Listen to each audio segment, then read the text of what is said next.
Hi guys, welcome to Tactim channel. Hope you're doing well. In this video I'm gonna be showing you how to make a temporary email address.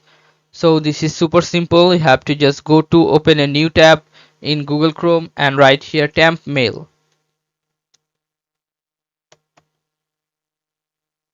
and hit enter. Then choose the first option, temp mail disposable email address or a temporary mail. Then you will find here it is loading, so you have to hold on. It is making your temporary mail. You can see the temp mail is ready for you. Now you can use it. Click on this copy mail and you can use it to anywhere right now. So let's go to open an account.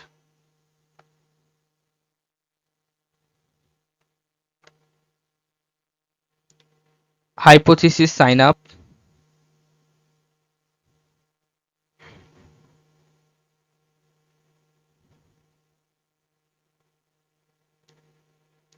Now you can write your username here and you can put the email address what you have copied from there.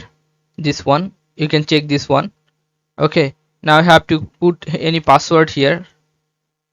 Now click on I agree and click on sign up. Then you can see that account registration successful. That means you have been signed up successfully. So this is how you can do this, guys. If you find this video helpful, then please give a thumbs up and don't forget to subscribe the channel. Thank you so much for watching the video.